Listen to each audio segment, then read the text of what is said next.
Welcome to Decoding Superhuman. This show is a deep dive into obsessions with performance and how to improve the human experience.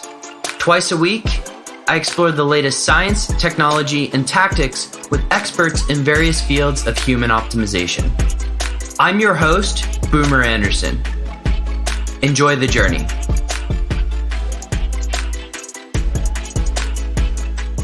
Superhumans. Today is round 2 with Elite HRV founder and CEO Jason Moore. Now, Jason and his family, as well as myself, had the pleasure of catching up together over, I believe it was brunch in Asheville, North Carolina a couple of months ago, and we just continue to have these great conversations. And because heart rate variability is one of my favorite topics, I invited Jason to come back on the show to talk a little bit more about HRV. And so today we get into quite a bit. Things like what gadget should you be using to measure your heart rate variability, how to evaluate these gadgets, and why some of the more popular ones may not be the best source for getting the most accurate HRV data. Then we get into something that Josh Waskin brought up on another podcast called resonant breathing frequency. And I am obsessed with this ever since I heard Josh talk about it. And Jason lays out a way that you can find it both in the Elite HRV app, but also what it actually means and how it could benefit you. The show notes for this one are at decodingsuperhuman.com/elite HRV2. That's elite as in how elite is spelled, HRV as in the letters, the number 2. Enjoy my episode with the entertaining, the fun, the super knowledgeable Jason Moore. Jason Moore, welcome back. Boomer, I appreciate it. Glad to be here, and thanks for reaching out. You know, it's not often that I get to hang out with podcast guests as well as their families in person. So I was, it was great to catch up with you in Asheville it's almost a few months ago now. Definitely. Yep. Yeah. It's my baby's about 4 months old now. And I think you met her when she was about 1 month or somewhere in there. And just to recap, because the listeners who are tuning into this may put some dots together and realize that since the last time you've been on the show, you're now a father. Congratulations.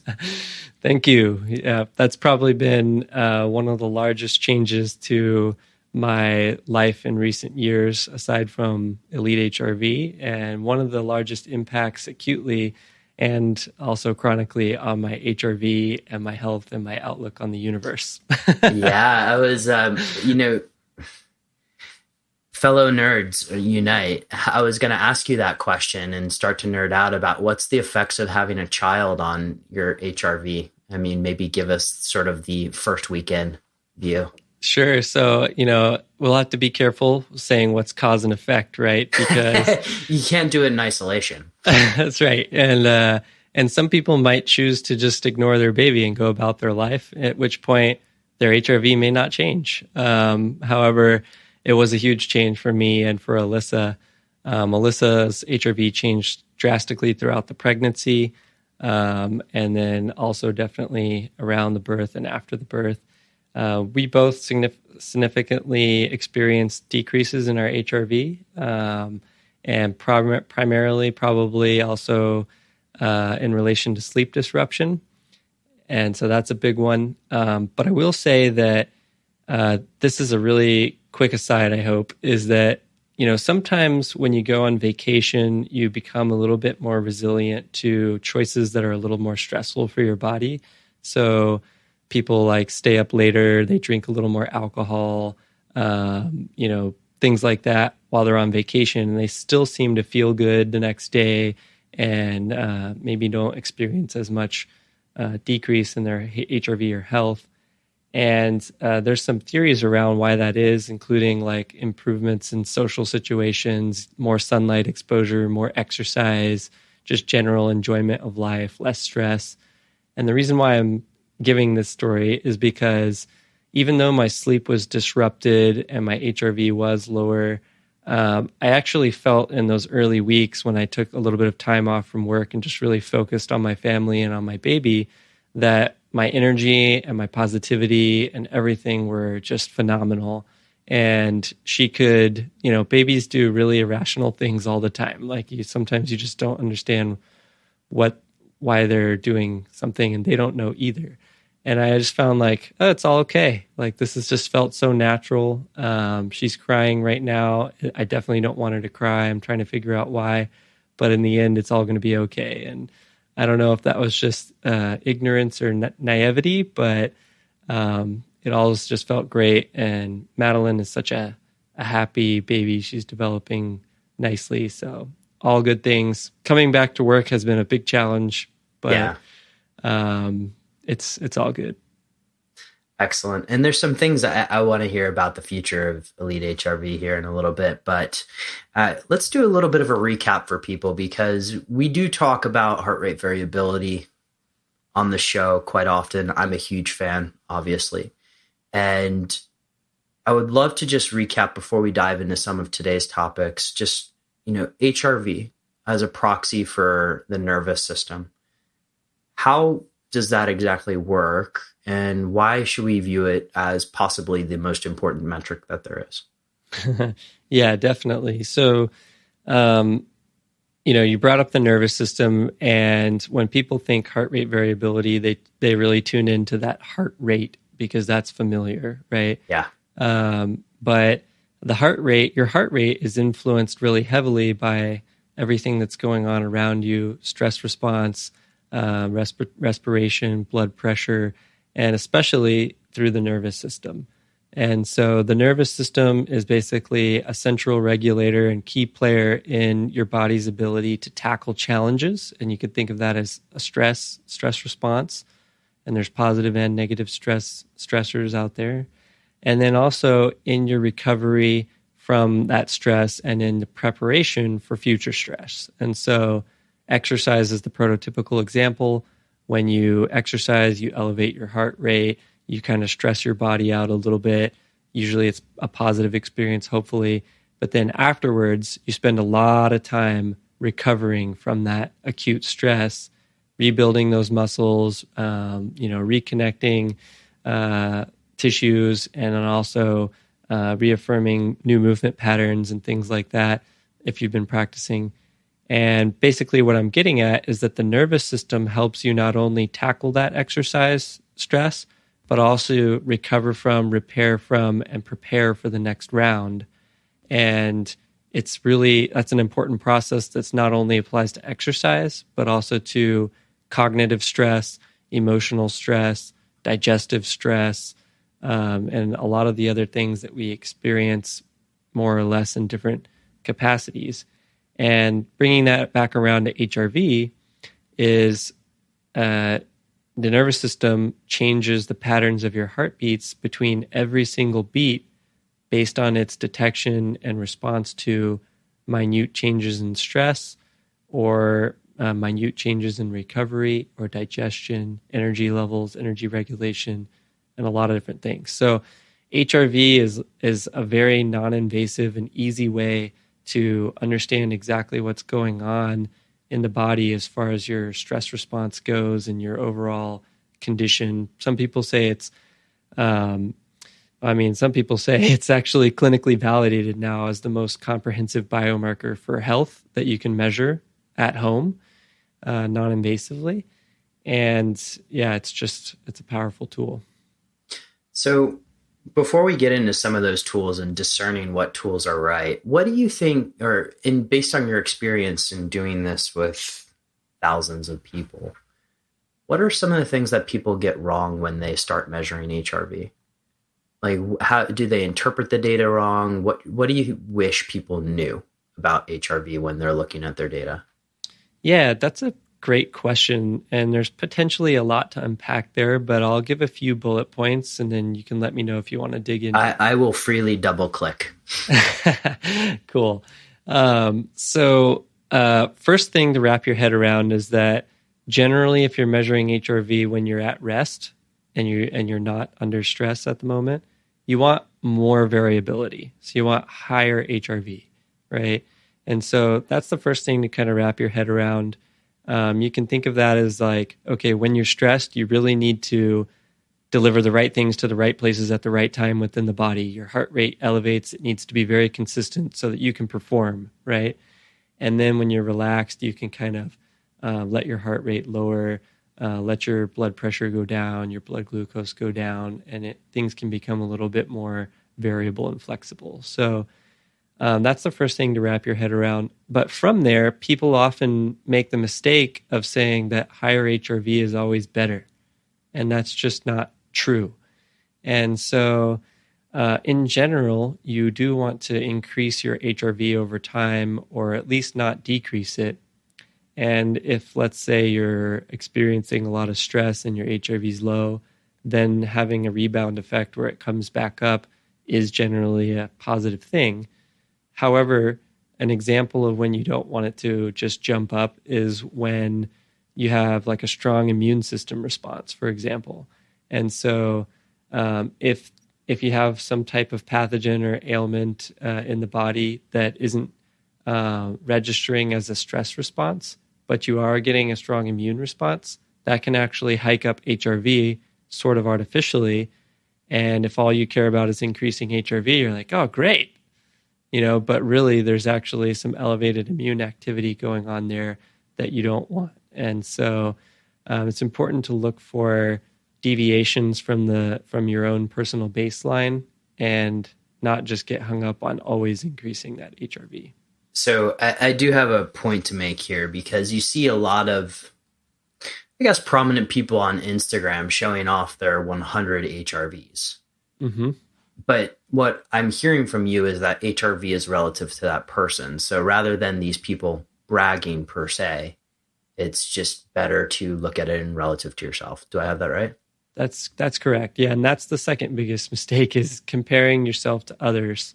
And, using that exact example even is that there's one variable that you have a lot of control over that can really increase your HRV, but not necessarily increase your health and not necessarily increase your well-being or your cognition, for example. And that's aerobic fitness. And so there's definitely, for most people, a benefit to increasing your aerobic fitness. So I'm not saying that, being aerobically fit is bad. What I'm saying is that at some point you reach a threshold where continuous aerobic activity and extremely high levels of aerobic endurance are not really adding anything to your health or your wellness or your cognition and things like that. So, but it can continue to jack up your HRV, so to speak. So there's a bit of a ceiling there. And so again, coming back to what you're saying, yep, if you're like comparing yourself to somebody who's like extreme endurance athlete, they might have an extremely high HRV and be older than you, and tackling a lot of really cool things, but they're not necessarily healthier than you. And in fact, Paul Larson, who we just briefly nodded about before the show, has co-published a paper called "Athletes Fit but Unhealthy." And it's a very popularly cited research paper because it looks at this exact phenomenon, looking at the HPA axis and specifically, and also HRV and some other things, showing that athletes can be fit but not exactly healthy. And so, yeah. And I'd had the pleasure, and I think the episode with Paul will come out right before this one, but I had the pleasure of asking about this exact study. So you guys can take a look at that episode 2 with Paul Larson when we get to it. Now, just coming back to the original question of common things that people get wrong, is there anything else that we should add to that list? So here, I'll bullet a few and you let me know which ones you want to dig into. Perfect. So another one is assuming that a low reading is always bad. That's also a mistake. And then extrapolating one HRV reading to mean more than what it is. So, if you just take one single reading of HRV, that might be misleading. And then inconsistency between readings. So if you do take multiple readings, then controlling some variables between those readings. People often make that mistake of not controlling enough of the variables, and It doesn't have to be perfect, but there's a few easy things you can do. The other is that only measuring HRV on quote unquote important days. And so like if you exercise 3 days a week, some people get into the habit of only measuring HRV on the day that they're going to exercise. And so they're missing the other 4 days. And I'm not saying you have to measure it every single day without missing, but there's some interesting things you can learn by trying not to just be so selective. Yeah, Let me. I'm the list can go on. I want to unpack a couple of these because I think some of these actually build on each other. Okay. First things first. The issue with, I guess, looking at a single data point versus trend data. And there was an article by a person that I won't name at this point that basically showed you how to choose your exercise based on your HRV. And at that point, they were saying, if your HRV is X and it's a deviation from the day before, then you may be able to do powerlifting or endurance. Maybe you're better off doing endurance. Mm. Let's talk about trends versus single data points.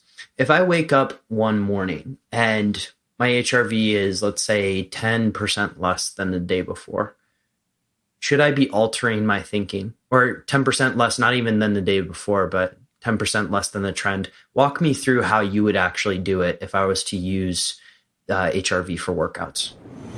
You don't have time for that 45-minute jog. Frankly, who jogs anymore? You need something fast, efficient, and leaves you wanting more. My favorite tool for this, and I love it, is the Carol. She is a life-changing bike that provides you all the endurance you need in 2 20-second bursts. Yes, you heard that correct. That's 40 seconds of max effort. Including the warm-up and cool-downs, you get a kick-ass workout in 8 minutes and 40 seconds. How? The Carol is a resistance bike powered by artificial intelligence, which personalizes and optimizes the resistance so you hit your maximum intensity levels and maximize glycogen depletion every single time.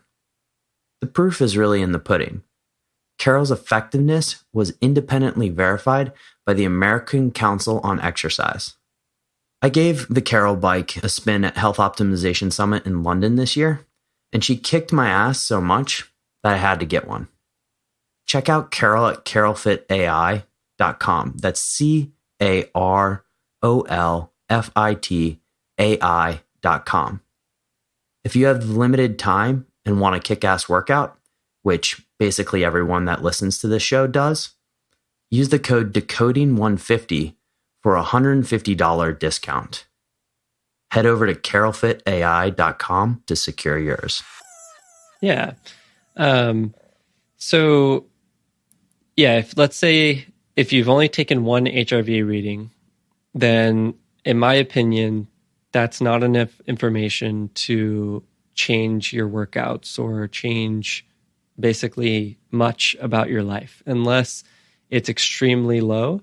If your HRV is extremely low, then I would probably prioritize getting some help to look at a lot of different variables in your life. But once you've taken a few readings over time and you start to get a baseline established for yourself, a good rule of thumb or heuristic is to just take about a week of readings. And what I mean is taking like a 1 minute or a couple minute reading each morning for like 5 days in a week, so to speak. That's kind of a nice like heuristic for establishing a baseline.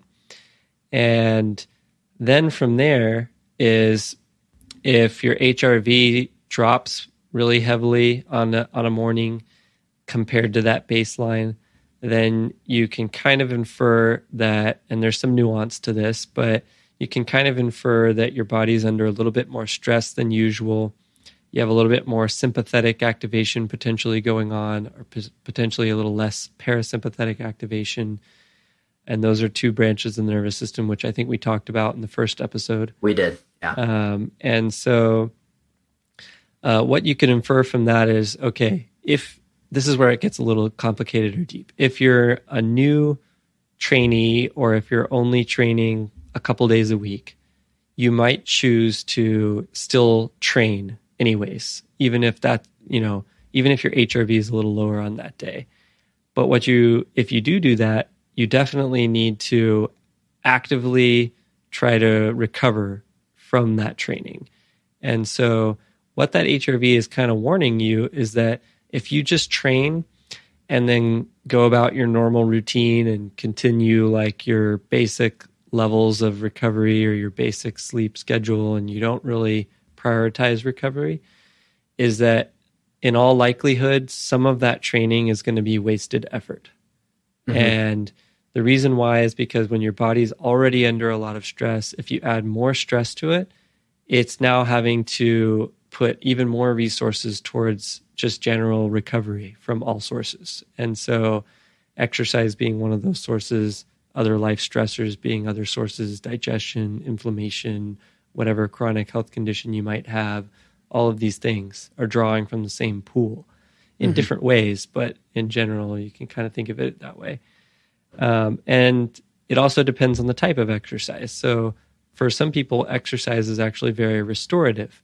If you're just doing some mobility work or some light skill work or playing really low intensity sport that you just really enjoy, all of these things can be actually more restorative than stressful, and good choices on that day.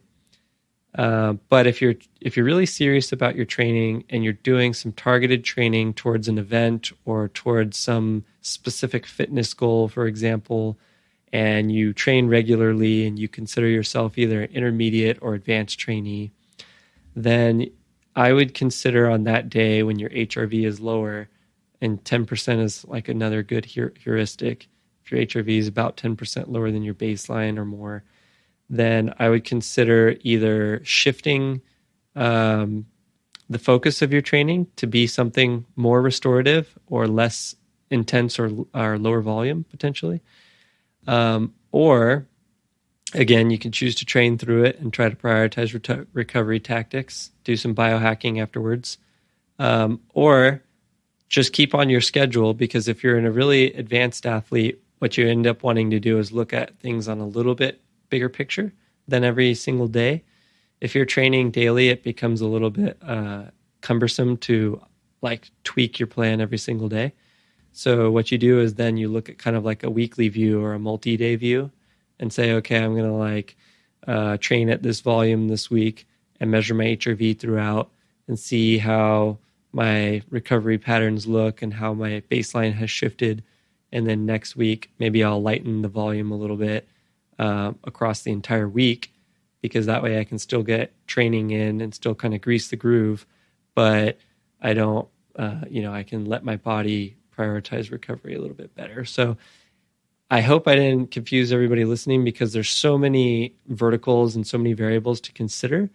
But again, it all comes back to that, looking at the context of your individual situation.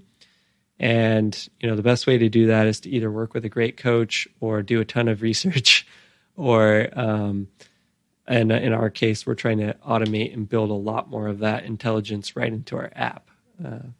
But that was actually another thing on the list, was not using appropriate context. There you go. Let's, I want to go now into devices, because we talked a little bit about devices last time. And one of the feedbacks or questions that I get is like, what is the best device? And I think last time you made a comment about wrist wearables, but also looking at what is the best device or app to measure my HRV, and, practical tips to kind of evaluate these devices for people. And I do have a specific question after this. Sure. Yeah. And, again, coming back to context, is it depends on what your goals are. And I'll give you a few examples. And there are some devices that, let's start with our device, because we have a pretty clear message about what to use it for. CoreSense is a device that slips on your finger. It's designed for accurate HRV measurements at rest. So you're not going to be swimming while you're wearing it. You're not going to be exercising while you're wearing it. is to help you do quick and accurate snapshots of HRV. And so the idea there is that you can use it for morning readiness readings. So if you're like going to wake up in the morning and measure your baseline HRV, you can do that.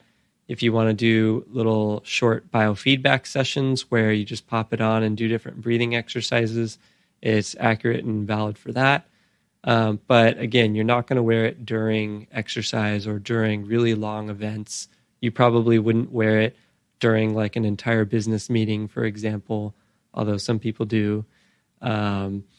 And I would like to meet those people, by the way. It'd be interesting to just see them across the table, right? Wearing the course. Exactly. And so, for those use cases where exercise or swimming, I come back to swimming because I also am trying to picture people wearing the Coursens while swimming. We have had that question, and it's okay to ask questions, but of course. Yeah.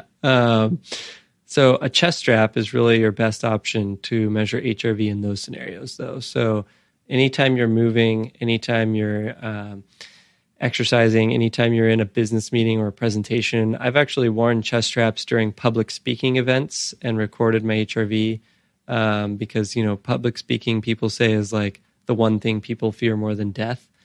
And the good news is that's not the case for me. I was going to say, how did Jason Moore do public speaking?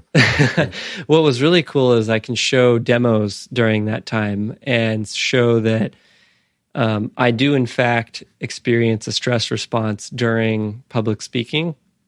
Although I happen to have somewhat of also a parasympathetic response to certain stressors, which is abnormal, but is something that happens for people.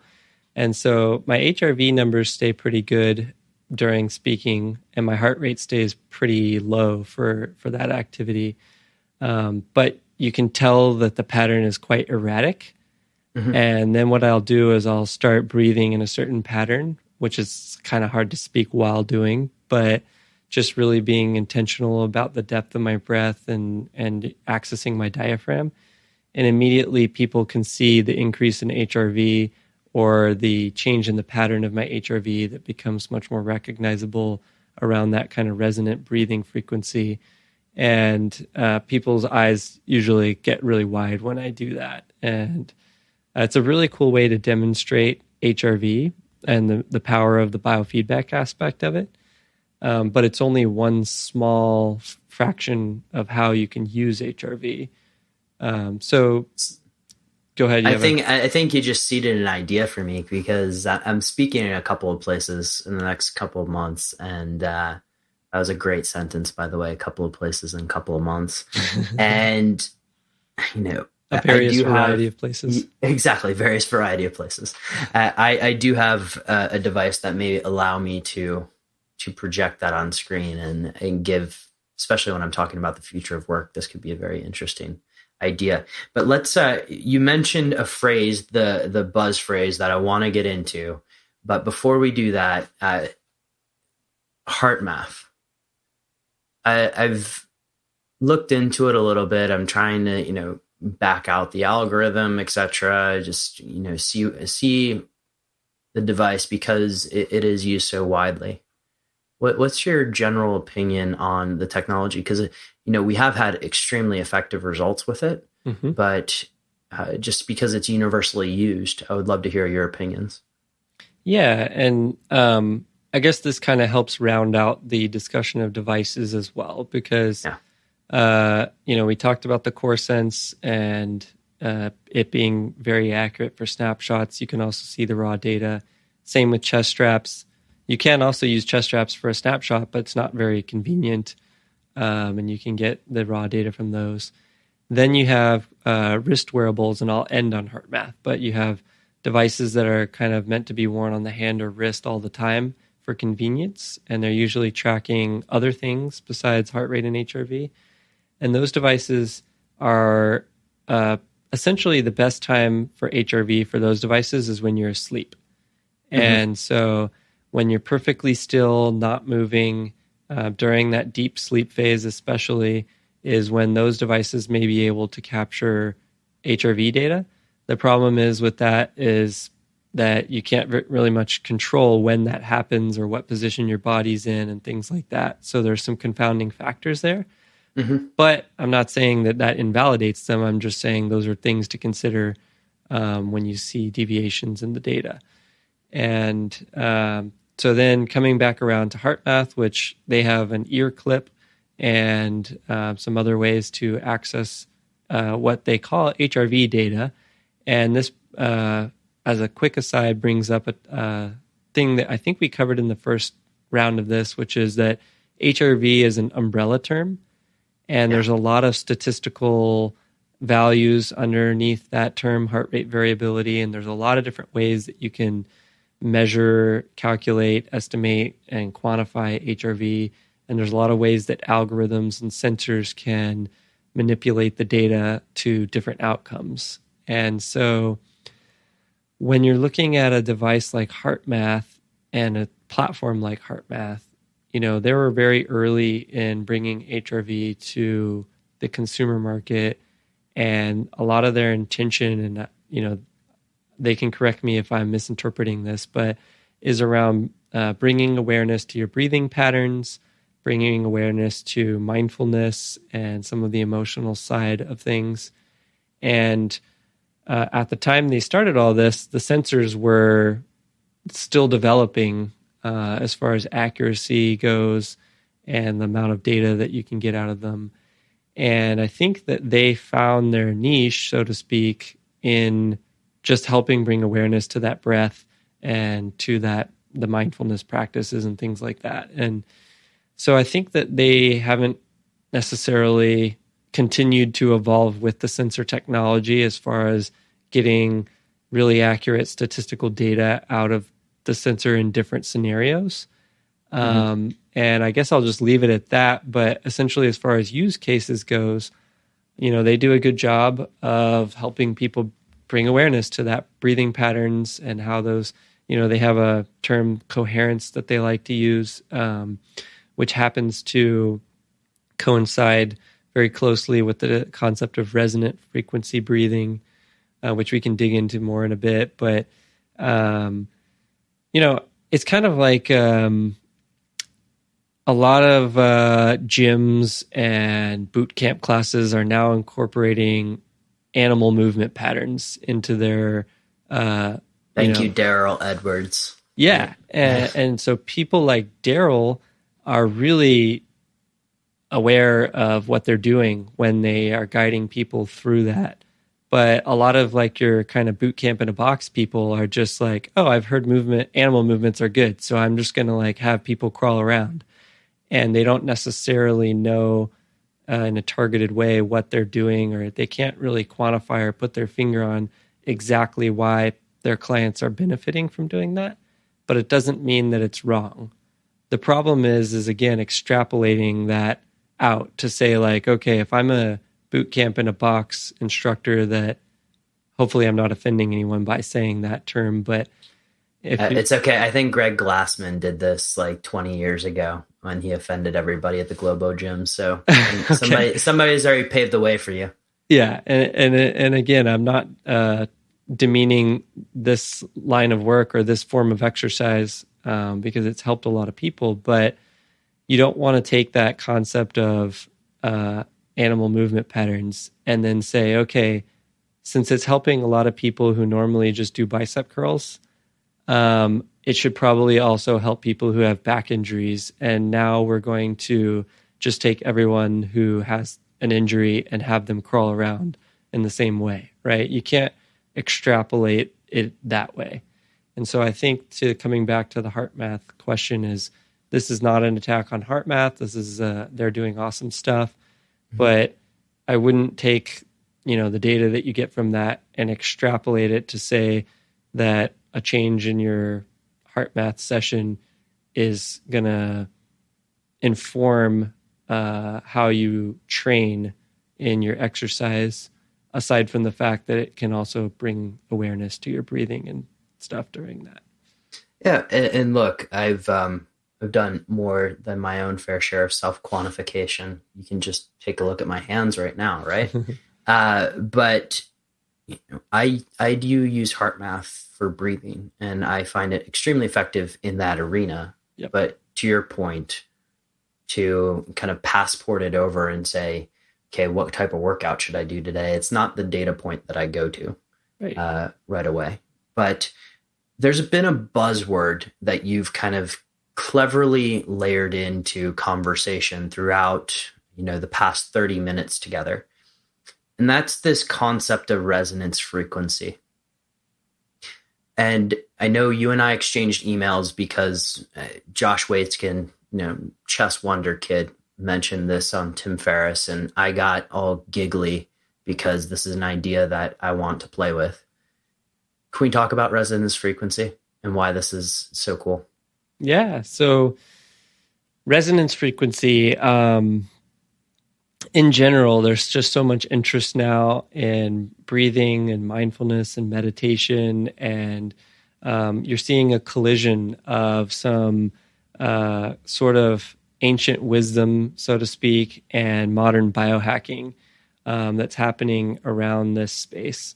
And the term resonance frequency is becoming more and more popular. And essentially, like if we break it down a little bit, resonance frequency is describing in physics or mechanical engineering and things like that, a natural vibration or oscillation that occurs in an object, especially if you can create a model where it's in a vacuum and doesn't have friction and all this other stuff. But essentially, an example is a pendulum on a clock or a child swinging on a swing, is that those motions are very close to a resonant pattern because they oscillate fairly equally back and forth in time. And a vibration could be, a much tighter movement, but in the sense it's equal amplitude on both sides. It's kind of a way you can visualize that resonant movement. Mm-hmm. And for humans, what we're talking about is a fairly complex system. And I'll bring that concept back in a second, but we're looking at the interaction between the cardiovascular system, the respiratory system, the autonomic nervous system, which is a branch of the nervous system, and all of these systems as they work together around changes in heart rate that create a resonant frequency pattern. And so what that means, and I don't know if you want to how you want to approach this, but we can talk about either the benefits of doing this first, or how to measure it, or like what's happening in the body when it's happening. I don't know. Choose your adventure. Let's go. What's happening in the body, and then we'll kind of. And for those listening, you can't see my hand gestures right now, but we're gonna go through what's happening in the body, how to determine it, and then the benefits. Let's go that way. All right. So, Jason, I'm all yours. What is actually happening to my body when I'm breathing at a resonance frequency? Okay, so there's some, as with anything in the body, I'll just say that there are certain specific things that we know are happening, but the overall state of resonance frequency or coherence, depending on how you're talking about it, it's not entirely known. So it's like the sum is greater than the parts, so to speak, but we do understand what some of the parts are. Mm-hmm. And so one of the things that's happening is it's really big, is that your breathing is in a certain pattern, right? And so I guess this will come back when we talk about how to measure this, but the main input for achieving a resonant frequency pattern within your heart rate and your heart rate variability is by manipulating your breathing.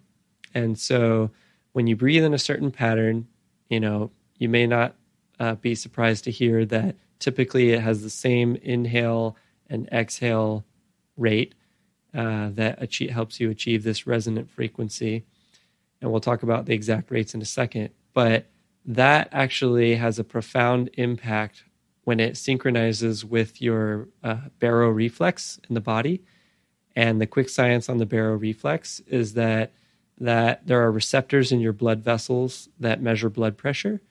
And when you're inhaling and your blood pressure increases and heart rate increases, those baroreceptors cause a reflex that then stimulate the parasympathetic nervous system to calm down the heart and slow it down, which then lowers your blood pressure as you're exhaling as well.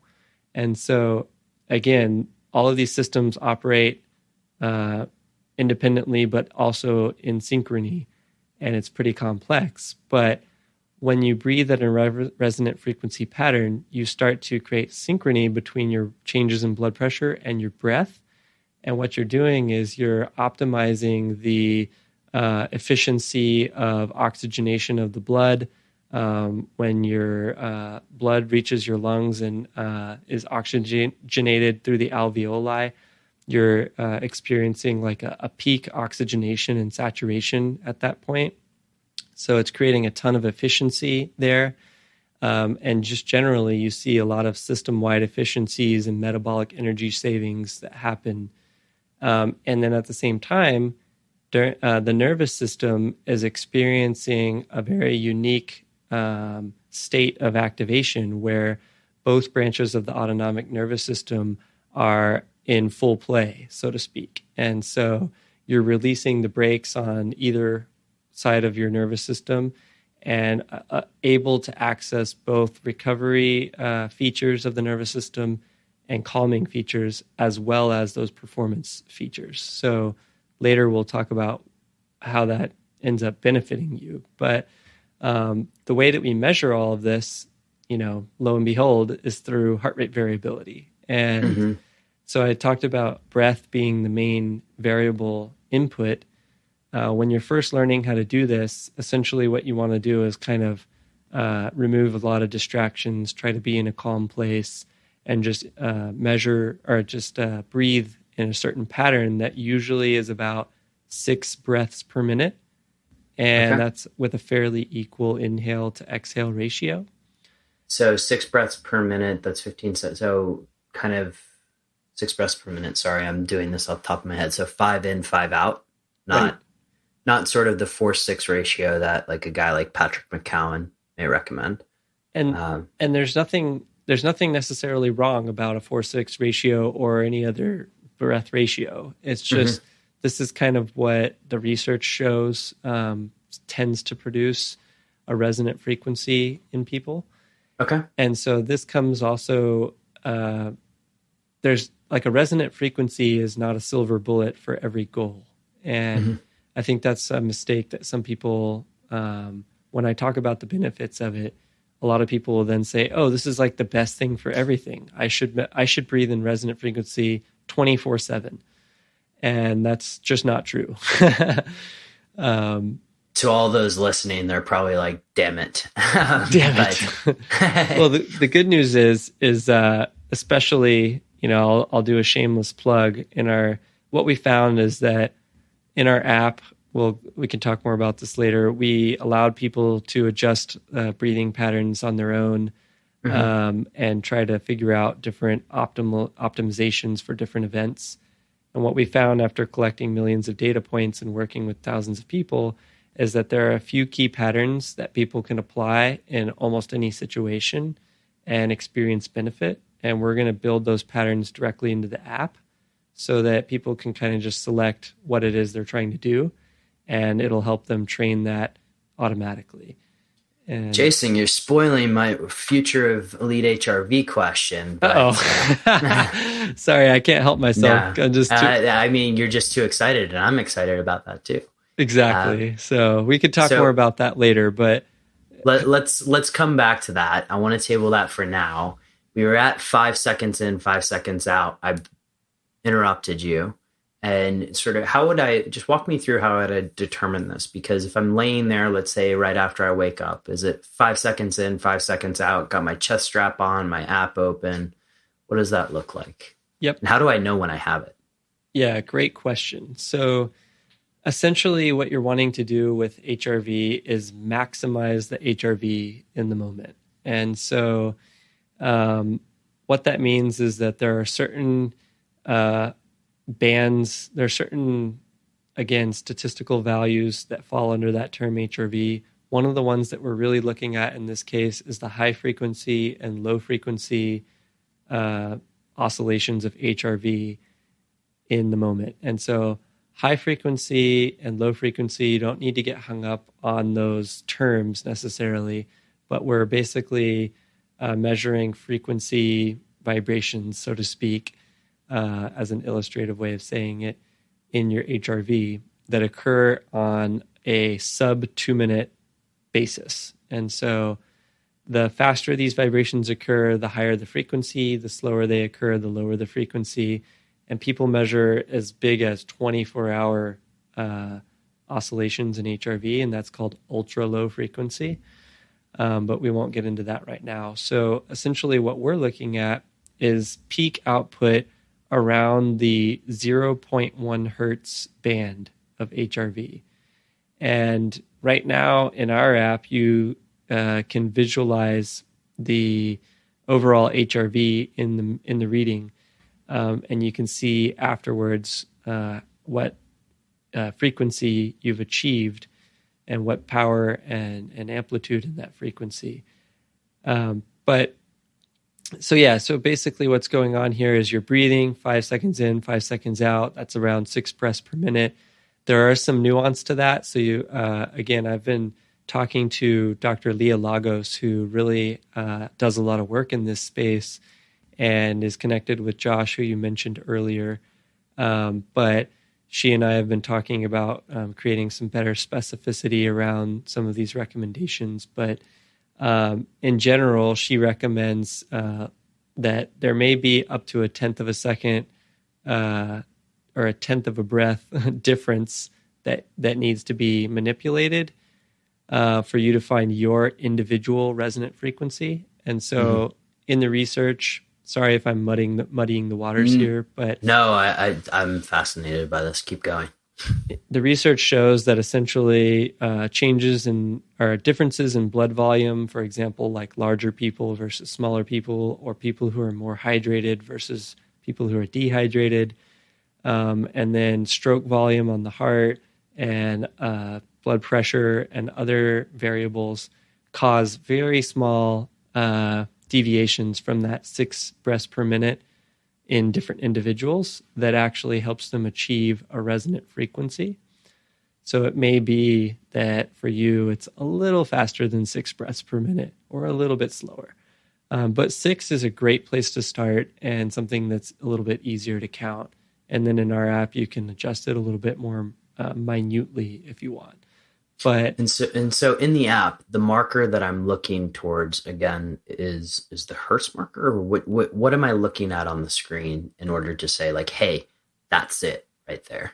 So you're looking at two main things, and one is the HRV number, and so I'm talking about live during the reading. The beauty of this is that you can get almost real-time biofeedback to see if you're doing this right. And so you breathe in a certain pattern and you try to maximize that HRV score to an extent. So a true resonant frequency may actually not maximize it compared to that like 4-6 pattern, for example. So that longer exhale may actually get the HRV score a little bit higher. But in general, compared to natural breathing, a resonant frequency is going to increase your HRV score dramatically. And so you'll see that HRV score going up. And then the other thing that you'll see, and again, I know folks can't see my hands, so I'm doing a lot of hand waving while describing this, but we'll draw it out for them or something. There you go. Yeah. A really smooth up and down of your heart rate visualized during the reading. And so we show real-time changes in your heart rate during the reading. And you can see as you inhale, your heart rate increasing, and as you exhale, your heart rate decreasing. You want the inhale and the exhale pattern to be almost sinusoidal if we want to get mathy with our terms. I was going to use that term, so you stole it from me. There you go. And if you think about my analogy with the child swinging or the pendulum on the clock, you want the increases and the decreases to look almost the same. And so you want it to look very resonant as far as you don't want it to be like a short up and a big down. You want it to be like a very equal up and down pattern of your HRV and your heart rate during that breathing session. And so that may be hard to listen to me describe and visualize, but you'll see it as soon as you do it. You'll be like, oh, this is the pattern. It makes complete sense now. I can totally see it. You want to maximize that pattern using your breath, and then you also want to increase that HRV number. And then afterwards, you can dig into the data a little bit and see how well you actually increase the peak output in a certain frequency. And the certain frequency that you're looking for in the detailed results is the 0.1 hertz band of HRV frequency.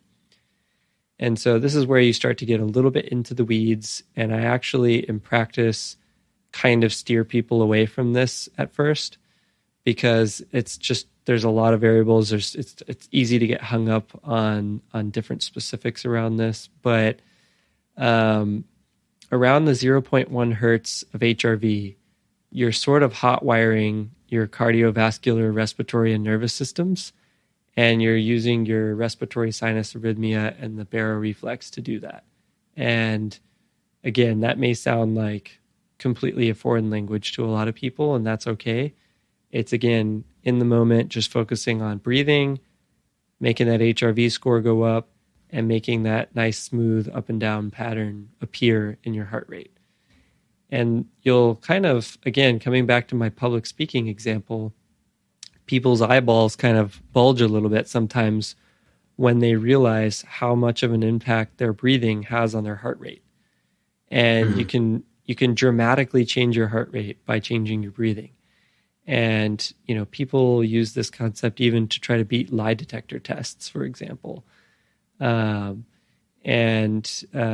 Yeah, we can dig into the benefits of resonant frequency in a second, but it's really fascinating to see while you're measuring it in real time. So, I'm fascinated. This is one of the reasons why I reached out to you about this. But Dr. Leah Lagos, you mentioned earlier, said this could be impacted by as much as 1/10 of a breath, right? Seems to me like you're going to have to do a lot of gamifying to figure out exactly what the right breath rhythm is. But the key here, if we were to break down a formula for people in order for them to start playing around with this, it's start breathing at sort of that 6 breaths per minute frequency, equal 5 in, 5 out, and then maybe play around with it from there. And I think you're going to need a watch in order to do this. Otherwise, like, how could you ever determine it? Do I have that right? Yeah. So, I mean, it depends. Like, if you're using our app, there's a timer going at the bottom. So, yeah. And you can also you can also set the breath rates in our app. So then just follow the visualization or the audio cues, and you don't have to think about it. You don't even have to really connect a heart rate monitor to our app to actually look at those. So if you want to just do it without any biofeedback, then you can. There's also other no apps. Data. Who does that? Right. It's the data actually I do find really helps to train it because of that small variation. Yeah. And so I want to talk just a second about that real quick. Yeah, let's do that. And if you think of the 80-20 rule, which applies to some things, most things, but not everything. But in this case, if you're just doing that 6 breaths per minute, that's going to get you the 80-20 benefit, right?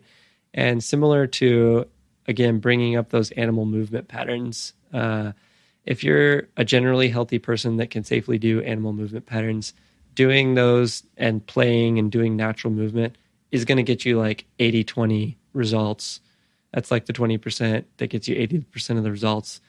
But a lot of us are really interested in that other 20%, right? Of course. And especially people who are trying to be very successful in business or very successful in their sport or day trading, financial trading, or public speaking. A lot of these kind of things that we don't necessarily realize are high performance events. those are the times you really want to dig into the details of finding your actual tenth of a breath exact pattern. But to know that you're doing it right, you can start with the basics and get going from there, right? And so, basically, that's a good place to start. That's all I wanted to say. Absolutely. And one of these days, we're going to have Leah on the show as well. Maybe we'll have both of you on the show at once so we can just have this giant biofeedback session. But that would be something fantastic to do. Let's talk about the benefits of this resonance frequency, because it does, I mean, there are benefits. You mentioned a couple of them right there, day trading and how it affects that, public speaking, etc. What are some of the other benefits that we get from this resonance frequency? Yeah. So you can kind of think about it as the main kind of theme being a state of calm performance, right? Mm-hmm. And so when somebody is doing a golf swing, their body is performing an extremely precise and high performance movement, but they need to be calm in order to consistently do it effectively. And so golf is a golf swing, a basketball free throw. Examples like that are times where the research shows that the people who are best at it actually are naturally finding a resonance frequency breathing pattern in many cases. But in general, they're also very optimized on their nervous system, having both branches fully active. And so that state of calm performance can have so many benefits even outside of physical sports, because again, it brings like that strong and fast execution of the brain to bear as well. And so do you want me to dig a little more into that, or you want me to keep going on some of the benefits? Yeah, keep going on the benefits, and then I'll pick your brain on a few more questions before we break for the day. Sure. So this has also been shown not only to have like very good performance benefits for cognitive athletes, is kind of what a term I've learned from Steve Ward on my podcast, but used for day trading, business, relationship situations where you want to be able to engage intellectually in a relationship with another human, but also not let your emotions overcome your ability to participate. And so that's another benefit is you're helping control the physiological response to changes in your emotion. So you can experience emotion and still get all the benefits of emotion without letting it completely override your kind of more rational decision making or your more executive function. Mm-hmm. It's correlated with resilience to stress, so you handle stress better. It's correlated with toning of the vagus nerve, which is a very important nerve in the body that there's a whole podcast we could do about the vagus nerve. We've had Nawaz Habib come in and talk a lot about that, so we can definitely talk about vagus nerve again. I'm happy to, but keep going. I interrupted you. No worries. As well as increases in HRV, especially in stressful situations. So again, kind of that resilience, closing that loop on the resilience. And then even positive applications for anxiety and depression and other kind of things that are labeled as mood disorders, for example. So not even just the high performance, but also restoring natural performance under pathogenic situations. Jason, this has been an incredible lesson. I've got page at least of notes here and calculations and things I'm going to go play around with. I want to transition now into a couple of final questions. And you've had the pleasure of being on the show before, so you've seen some of these final questions. So I'm going to substitute.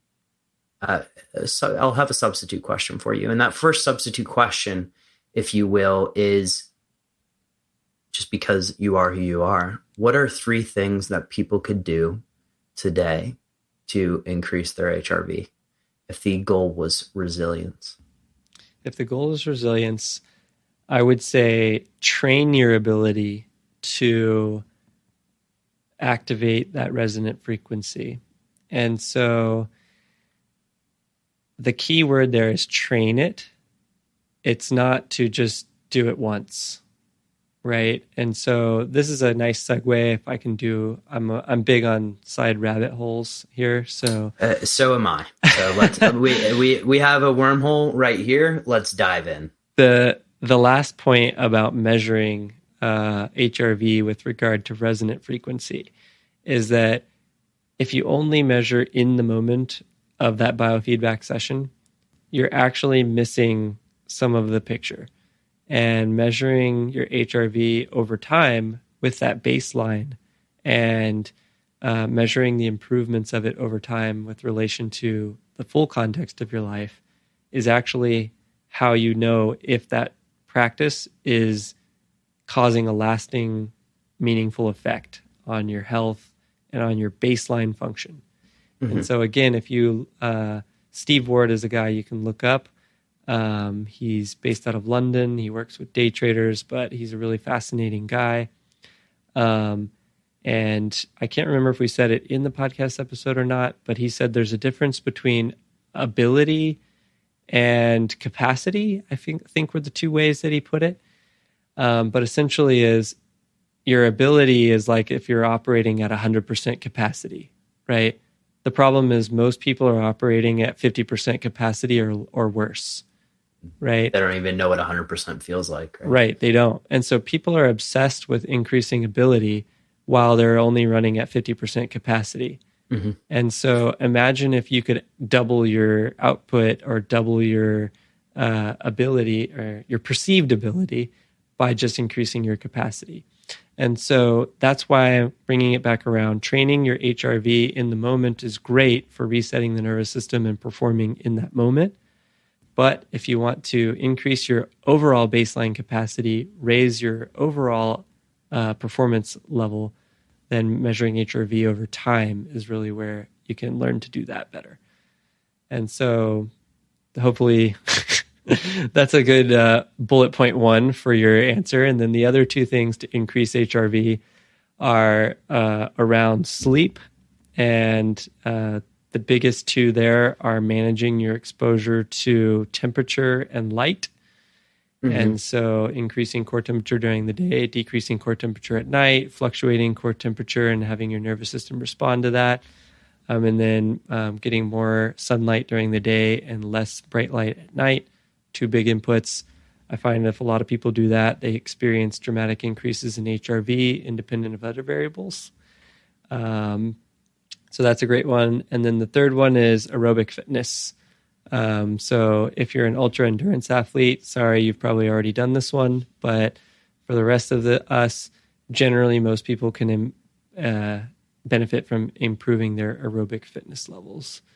And that doesn't necessarily mean you have to go out and jog all day.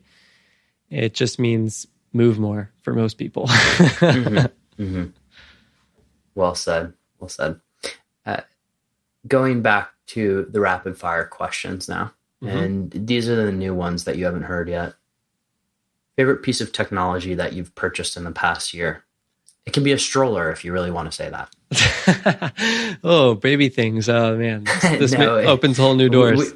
Let's hear one for you, one for Dad. Okay.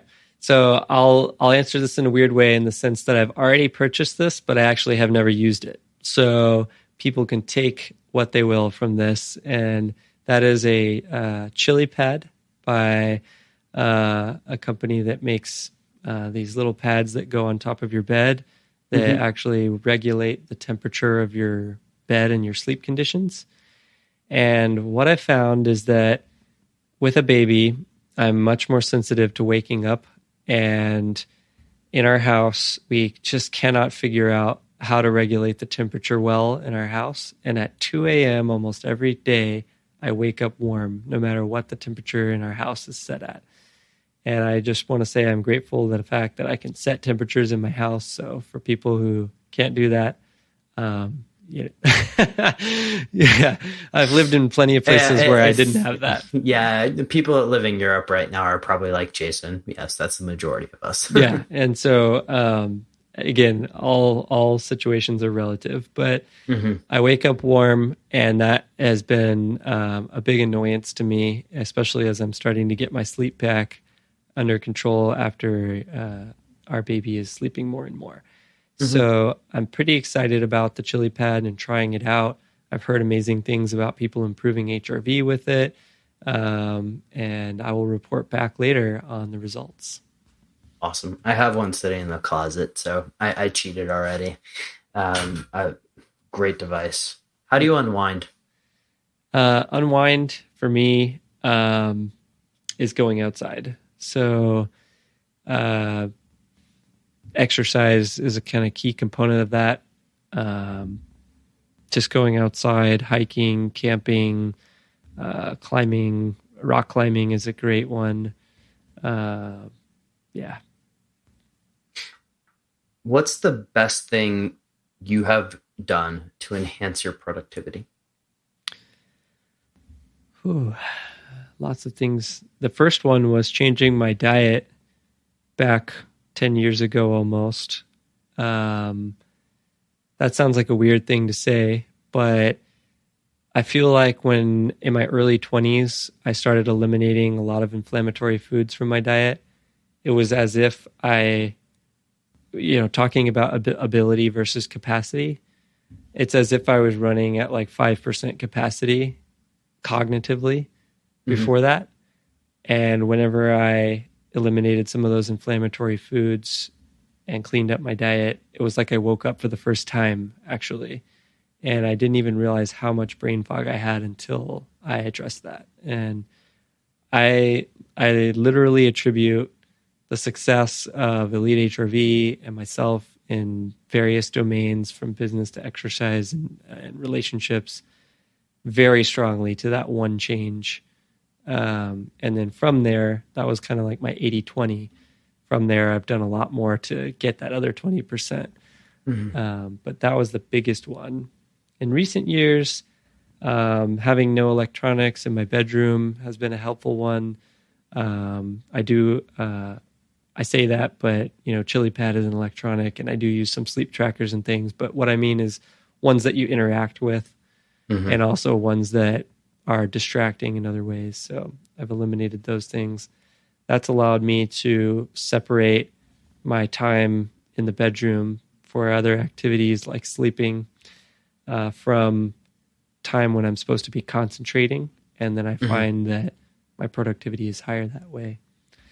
I can go on with a bunch of other things, but let's go to the next one. Yep. And maybe I should ask your wife this question too. Okay. Favorite holiday or vacation destination? So destination is camping. It's just anywhere that is camping. I love camping. We don't do it enough. We live in some amazing camping area of the world. And now that the baby's sleeping a little bit more, I think we're going to try to get back after that. Boom. That area of that world, being Asheville, North Carolina, is a beautiful place, and especially this time of year. Although I think your heat's calmed down a little bit lately, hasn't it? Yep. Starting to get into fall. Beautiful, beautiful weather. Yeah. Jason, absolute pleasure. Thank you for coming on to talk about devices, resonance, frequency, and all kinds of things. This has been amazing. Do you mind just refreshing people? Where can we find more about you?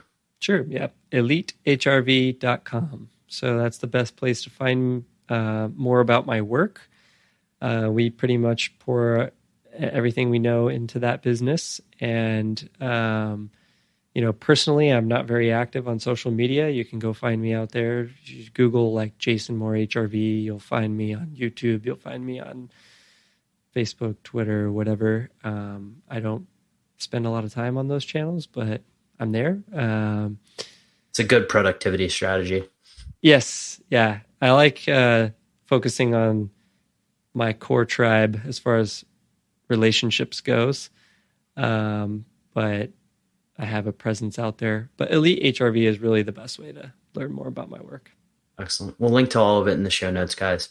Jason, this is amazing. Thank you. Awesome, Boomer. I appreciate it. Always a great discussion, and let me know when you're in town. All right, superhuman. So who's whipping out their Elite HRV app and trying to find their resonant breathing frequency?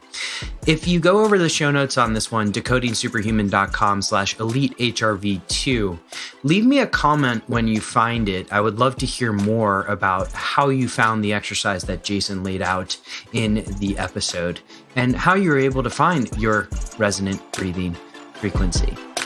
Again, the show notes for this one are at decodingsuperhuman.com/Elite HRV2. And I have two favors to ask. If you enjoyed the episode, share it with a friend. Share it with many friends. And the second favor is, if you really enjoyed the episode, head on over to iTunes. We could use your help in getting more ratings. Yes, we would love for you to leave a 5-star rating with a comment and let us know what you think about the show. Show notes again are at decodingsuperhuman.com/Elite HRV2. Have an absolutely